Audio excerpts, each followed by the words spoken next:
विश्लेषण में सबसे पहले बात थर्ड फ्रंट के गुजरात फैक्टर की। सपा अध्यक्ष अखिलेश यादव भाजपा का गढ़ कहे जाने वाले गुजरात में हैं। यूं तो अखिलेश यादव गुजरात के पूर्व मुख्यमंत्री शंकर सिंह वाघेला के पारिवारिक कार्यक्रम में शिरकत करने पहुंचे हैं, लेकिन अखिलेश यादव के गुजरात के दौरे के कई मायने निकाले जा रहे हैं। ऐसा इसलिए भी क्योंकि अखिलेश यादव ने गुजरात की धरती पर कदम रखा तो उन्होंने भाजपा पर चुभने वाला वार कर दिया। अखिलेश यादव ने कहा कि भाजपा कांग्रेस के नक्शे कदम पर चल रही है और जिस तरह से कांग्रेस खत्म हो गई, ठीक वैसे ही भाजपा भी खत्म हो जाएगी। अखिलेश यादव के गुजरात दौरे को लेकर उनकी थर्ड फ्रंट वाली कवायद से भी अब जोड़कर देखा जा रहा है।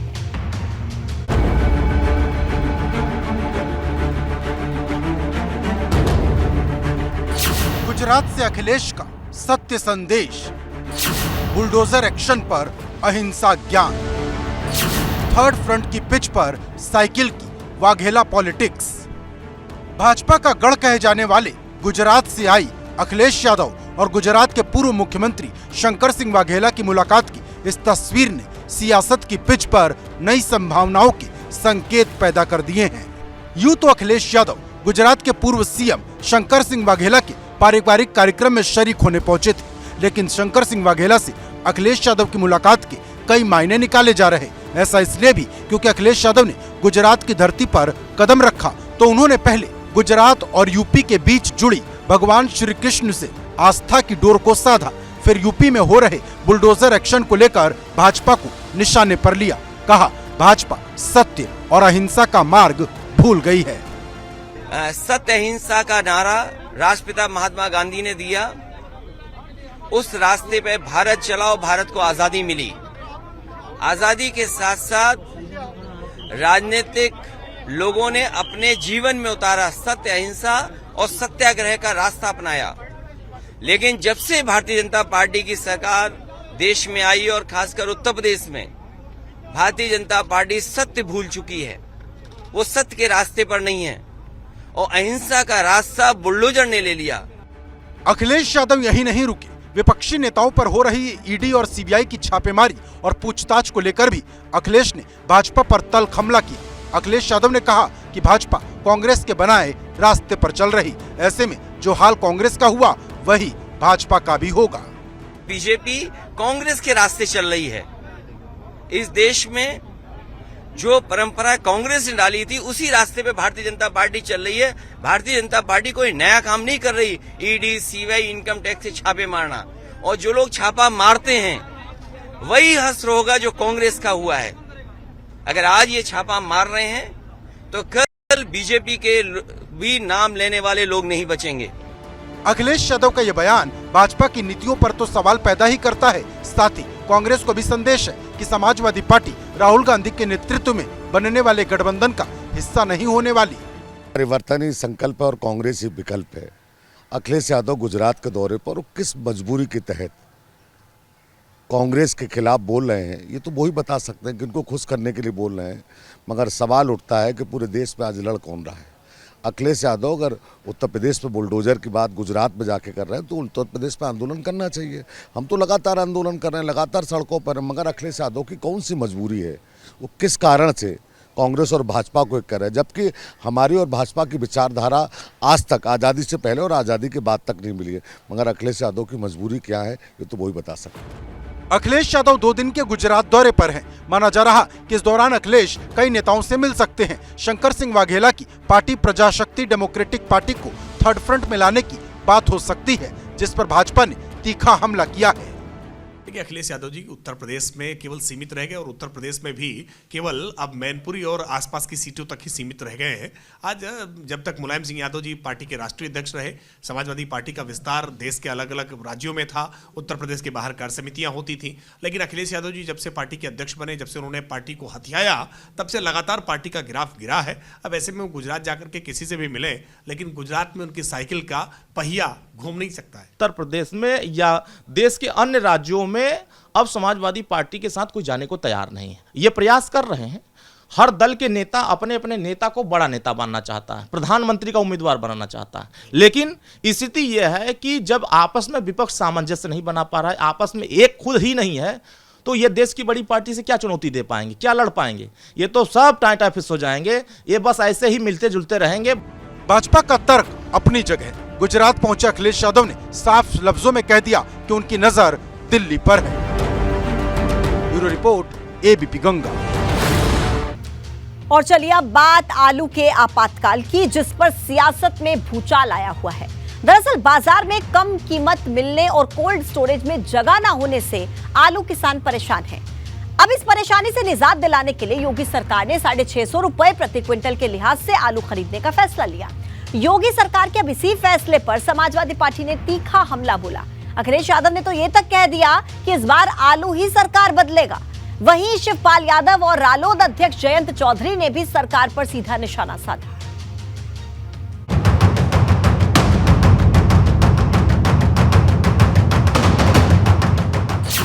तय हुए आलू के सरकारी दाम, सियासत में लाल संग्राम।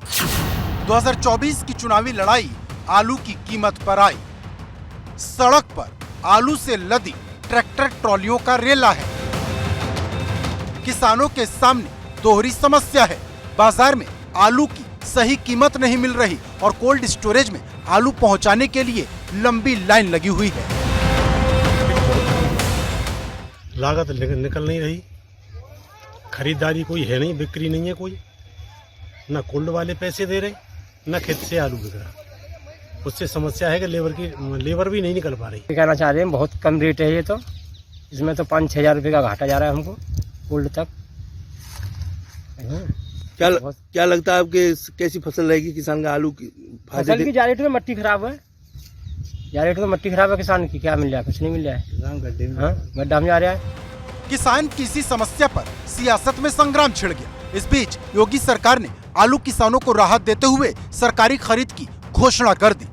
650 रुपए प्रति क्विंटल के हिसाब से सरकार ने आलू खरीदने का फैसला किया। शुरुआत में प्रदेश के 7 जिलों में आलू खरीद होगी। फर्रुखाबाद, कौशाम्बी, उन्नाव, मैनपुरी, एटा, कासगंज, बरेली में आलू खरीद केंद्र खुलेंगे।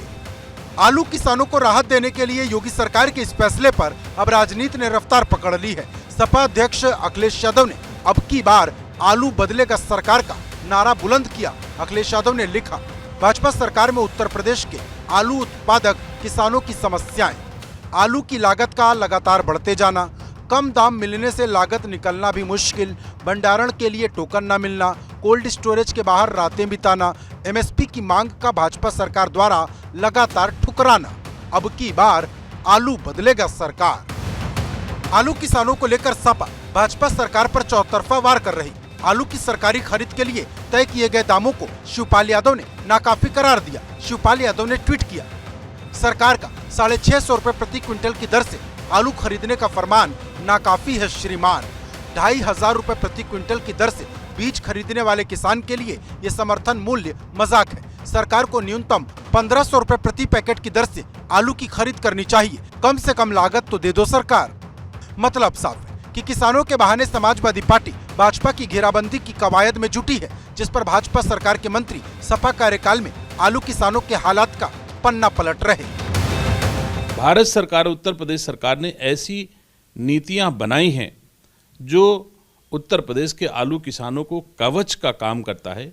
वो स्कीम तत्काल हमारे उत्तर प्रदेश में लागू हो रही हैं और उससे हम उत्तर प्रदेश के आलू किसानों को सुरक्षित और संरक्षित रखेंगे और न समाजवादी पार्टी की सरकार की तरह सड़कों पर आलू फैलने देंगे, सड़ने देंगे। इस बीच सपा की सहयोगी पार्टी रालोद के अध्यक्ष जयंत चौधरी ने ट्वीट कर भाजपा सरकार से आलू का उचित मूल्य घोषित करने की मांग की। वहीं किसान नेता राकेश टिकैत ने केंद्रीय कृषि मंत्री नरेंद्र तोमर को चिट्ठी लिखकर आलू का विदेशों में निर्यात बढ़ाने की मांग की। साथ ही आलू का न्यूनतम समर्थन मूल्य 1200 रुपए प्रति क्विंटल घोषित करने की मांग की। मतलब यूपी में आलू की कीमत पर पक्ष और विपक्ष आमने सामने है, जिसके केंद्र में है किसान। Bureau report, ABP Ganga. अब बात निकाय चुनाव और 2024 लोकसभा चुनाव में बूथ विजय के लिए भगवा घेराबंदी की। भाजपा ने आने वाले निकाय चुनाव और लोकसभा चुनाव के लिए रणनीतिक स्तर पर तैयारी शुरू कर दी है और इसी के तहत वाराणसी में अनुसूचित जनजाति मोर्चा की प्रदेश कार्य समिति की 2 दिवसीय बैठक आज शुरू हुई। बैठक के पहले दिन बूथ स्तर पर पार्टी की पैठ को मजबूत बनाने पर चर्चा हुई और कल अयोध्या में भाजपा महिला मोर्चा की प्रदेश कार्य समिति की बैठक शुरू हो रही है। माना यह जा रहा है कि भाजपा किसी भी मोर्चे पर कोई कोर कसर नहीं छोड़ना चाहती।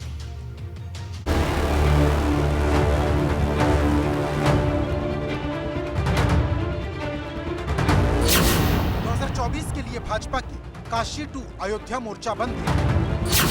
हैट्रिक विजय के लिए मैराथन मंथन।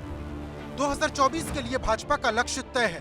बूथ विजय का संकल्प है, जिसके लिए भाजपा की रणनीति हर एक क्षेत्र में हर एक वर्ग के बीच मोर्चाबंदी करने की है। इसी लक्ष्य के साथ वाराणसी में भाजपा के अनुसूचित जनजाति मोर्चा की प्रदेश कार्य समिति की 2 दिवसीय बैठक का आगाज हो गया, जिसकी शुरुआत केंद्रीय मंत्री अर्जुन मुंडा ने की। बैठक के पहले दिन आने वाले निकाय चुनाव और लोकसभा चुनाव को लेकर चर्चा हुई। कार्यकर्ताओं को सरकार की योजनाओं को जनता के बीच ले जाने के निर्देश दिए गए। उनमें नगर निकाय चुनाव भी हैं, लोकसभा चुनाव भी है और हमारे जो पार्टी के कार्यक्रम अभियान हैं बूथों से लेकर सेक्टर शक्ति केंद्रों तक, और हमें अपनी बात नीचे तक जन जन तक पहुंचाना है। वो सारे कार्यक्रम इसमें सम्मिलित हैं। उन पर हम लोग बेहतर कार्य की दृष्टि से प्रभावशाली तरीके से हम अपनी बात नीचे तक पहुंचाएं, उसकी चर्चा निश्चित रूप से करेंगे।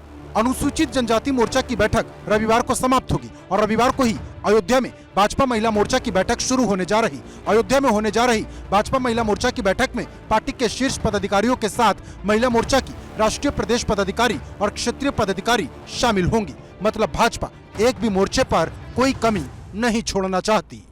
हमारे कार्यकर्ता जब समाज में निकले तो अपनी पार्टी का ठीक से भूमिका, अपनी पार्टी के बारे में लोगों को नीचे तक बता सके, इसके लिए नियमित रूप से हमारी ये सब कार्यशाला वगैरह चलते रहती है। 2024 के लोकसभा चुनाव के लिए भाजपा ने बूथ स्तर तक रणनीति तैयार की है और उन बूथों को टारगेट कर रही जिन पर 2019 में नतीजे भाजपा के पक्ष में नहीं थे। भाजपा की इसी रणनीति पर समाजवादी पार्टी सवाल उठा रही। तो ये लोकतंत्र में प्रक्रिया है कि बैठकें ऐसी होती रहती हैं, लेकिन इस बार भारतीय जनता पार्टी चाहे कुछ भी कर ले 2024 में भाजपा की सरकार नहीं बनेगी। अब सपा का तर्क जो भी हो, भाजपा की कोशिश आने वाले लोकसभा चुनाव में सभी 80 सीट जीतने की है, जिसके लिए हर मुमकिन प्रयास भाजपा की तरफ से किया जा रहा। वाराणसी से नवीन पांडे के साथ ब्यूरो रिपोर्ट, एबीपी गंगा। और अब बात उमेश पाल के सपा कनेक्शन की, जिसके सामने आने के बाद सियासत में तपिश बढ़ गई है। दरअसल उमेश पाल 2021 में सपा में शामिल हुए थे। उमेश पाल ने सपा से फाफामऊ विधानसभा सीट से टिकट के लिए आवेदन भी किया था और दावा अब ये किया जा रहा है कि टिकट के लिए उमेश पाल ने सपा के एक नेता को 20 लाख रुपए भी दिए थे। अब इसको लेकर राजनीति का पारा हाई है।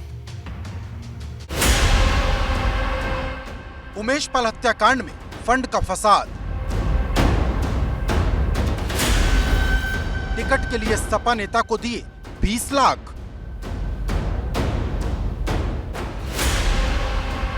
उमेश पाल हत्याकांड में सामने आई एक तस्वीर ने सियासत में तपिश बढ़ा दी है।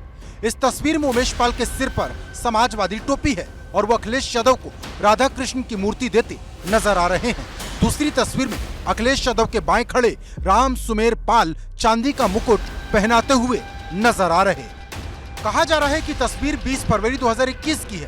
दावा है कि विधानसभा चुनाव से 8 महीने पहले उमेश पाल समाजवादी पार्टी में शामिल हुए। खुद अखिलेश यादव ने उन्हें सदस्यता दिलाई थी।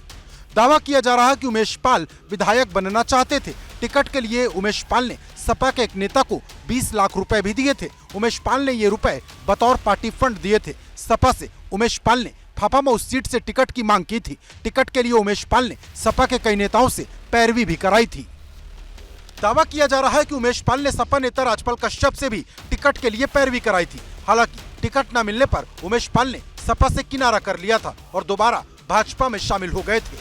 प्रयागराज के चर्चित उमेश पाल शूटआउट केस को लेकर एक चौंकाने वाली जानकारी सामने आई है। पता चला है कि उमेश पाल उत्तर प्रदेश में पिछले साल हुए विधानसभा का चुनाव समाजवादी पार्टी के टिकट पर लड़ना चाहते थे। टिकट के एवज में उन्होंने पार्टी के एक नेता को 20 लाख रुपए दिए थे।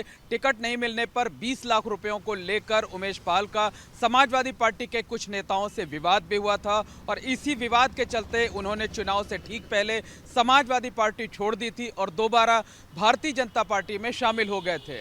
दावा यह भी है कि सपा छोड़ने के बाद उमेश पाल ने सपा के जिस नेता को 20 लाख रुपए दिए थे उससे उनका विवाद भी हो गया। हालांकि अब तक साफ नहीं हो सका कि उमेश पाल ने सपा के किस नेता को 20 लाख रुपए बतौर पार्टी फंड दिए थे। वहीं इस पर सपा नेताओं का दावा है कि पार्टी किसी से भी डोनेशन नहीं लेती। हालांकि सपा ने इस बात की पुष्टि जरूर की कि उमेश पाल ने सपा ज्वाइन की थी।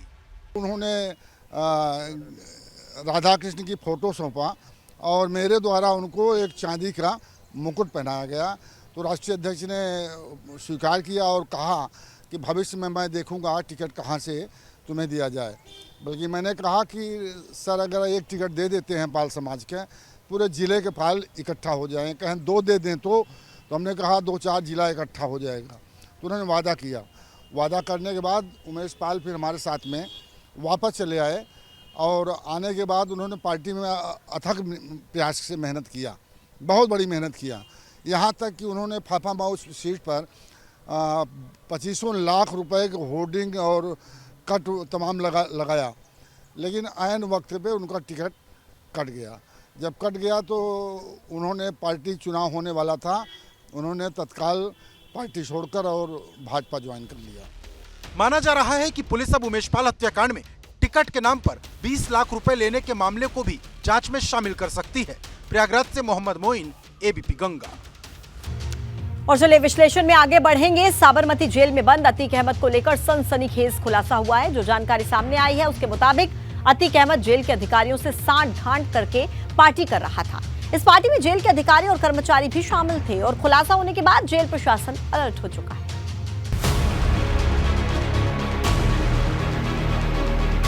जेल में पार्टी कर रहा है माफिया अतीक अहमद। अतीक के जेल दरबार पर सनसनीखेज खुलासा। यूं तो उमेश पाल हत्याकांड का नामजद आरोपी माफिया अतीक अहमद गुजरात साबरमती जेल में बंद है, लेकिन जेल में माफिया अतीक किस तरह की जिंदगी जी रहा, इस पर हुआ खुलासा हैरान कर देता है। दरअसल जेल में अतीक अहमद ऐशो आराम की जिंदगी गुजार रहा। जेल में वो खुलेआम अपना दरबार लगाता है, पार्टी देता है। हैरान कर देने वाली बात ये कि इस पार्टी में जेल के अधिकारी, कर्मचारी सब शामिल होते हैं। जानकारी मिली है कि गुजरात की साबरमती जेल में बंद अतीक अहमद ऐशो आराम की जिंदगी बिताता था। जेल को वो अपने घर की तरह इस्तेमाल करता था। तमाम लोगों से बेरोक टोक बिना इजाज़त मुलाकात करता था। तमाम लोगों से मुलाकात के दौरान जेल में उसकी एंट्री भी नहीं की जाती थी।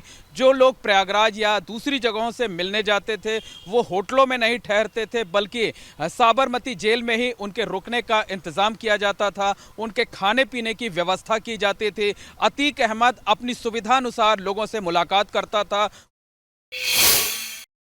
और अब बात उमेश पाल के सपा कनेक्शन की, जिसके सामने आने के बाद सियासत में तपिश बढ़ गई है। दरअसल उमेश पाल 2021 में सपा में शामिल हुए थे। उमेश पाल ने सपा से फाफामऊ विधानसभा सीट से टिकट के लिए आवेदन भी किया था और दावा भी किया जा रहा है कि टिकट के लिए उमेश पाल ने सपा के एक नेता को 20 लाख रुपए भी दिए थे। अब इसको लेकर राजनीति का पारा हाई है।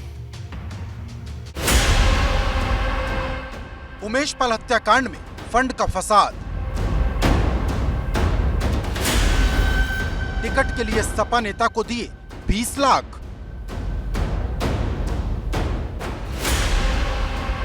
उमेश पाल हत्याकांड में सामने आई एक तस्वीर ने सियासत में तपिश बढ़ा दी है। इस तस्वीर में उमेश पाल के सिर पर समाजवादी टोपी है और वो अखिलेश यादव को राधा कृष्ण की मूर्ति देते नजर आ रहे हैं। दूसरी तस्वीर में अखिलेश यादव के बाएं खड़े राम सुमेर पाल चांदी का मुकुट पहनाते हुए नजर आ रहे। कहा जा रहा है कि तस्वीर 20 फरवरी 2021 की है। दावा है कि विधानसभा चुनाव से 8 महीने पहले उमेश पाल समाजवादी पार्टी में शामिल हुए। खुद अखिलेश यादव ने उन्हें सदस्यता दिलाई थी। दावा किया जा रहा है कि उमेश पाल विधायक बनना चाहते थे। टिकट के लिए उमेश पाल ने सपा के एक नेता को 20 लाख रुपए भी दिए थे। उमेश पाल ने ये रुपए बतौर पार्टी फंड दिए थे। सपा से उमेश पाल ने फाफामा उस सीट से टिकट की मांग की थी। टिकट के लिए उमेश पाल ने सपा के कई नेताओं से पैरवी भी कराई थी।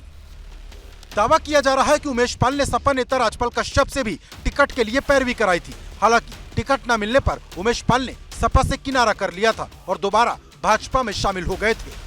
प्रयागराज के चर्चित उमेश पाल शूटआउट केस को लेकर एक चौंकाने वाली जानकारी सामने आई है। पता चला है कि उमेश पाल उत्तर प्रदेश में पिछले साल हुए विधानसभा का चुनाव समाजवादी पार्टी के टिकट पर लड़ना चाहते थे। टिकट के एवज में उन्होंने पार्टी के एक नेता को 20 लाख रुपए दिए थे। टिकट नहीं मिलने पर 20 लाख रुपयों को लेकर उमेश पाल का समाजवादी पार्टी के कुछ नेताओं से विवाद भी हुआ था और इसी विवाद के चलते उन्होंने चुनाव से ठीक पहले समाजवादी पार्टी छोड़ दी थी और दोबारा भारतीय जनता पार्टी में शामिल हो गए थे। दावा यह भी है कि सपा छोड़ने के बाद उमेश पाल ने सपा के जिस नेता को 20 लाख रुपए दिए थे उससे उनका विवाद भी हो गया। हालांकि अब तक साफ नहीं हो सका कि उमेश पाल ने सपा के किस नेता को 20 लाख रुपए बतौर पार्टी फंड दिए थे। वहीं इस पर सपा नेताओं का दावा है कि पार्टी किसी से भी डोनेशन नहीं लेती। हालांकि सपा ने इस बात की पुष्टि जरूर की कि उमेश पाल ने सपा ज्वाइन की थी। उन्होंने राधा कृष्ण की फोटो सौंपा और मेरे द्वारा उनको एक चांदी का मुकुट पहनाया गया। तो राष्ट्रीय अध्यक्ष ने स्वीकार किया और कहा कि भविष्य में मैं देखूंगा टिकट कहां से तुम्हें दिया जाए।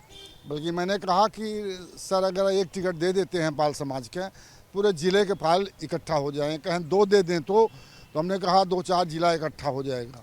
तो उन्होंने वादा किया। वादा करने के बाद उमेश पाल फिर हमारे साथ में वापस चले आए और आने के बाद उन्होंने पार्टी में अथक प्रयास से मेहनत किया, बहुत बड़ी मेहनत किया। यहाँ तक कि उन्होंने फाफामा उस सीट पर 25 लाख रुपए के होर्डिंग और कट तमाम लगाया। लेकिन ऐन वक्त पे उनका टिकट कट गया। जब कट गया तो उन्होंने पार्टी चुनाव होने वाला था, उन्होंने तत्काल पार्टी छोड़कर और भाजपा ज्वाइन कर लिया।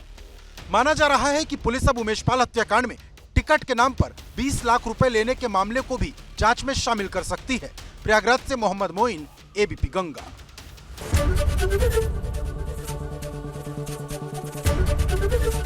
एबीपी गंगा, खबर आपकी, जुबान आपकी।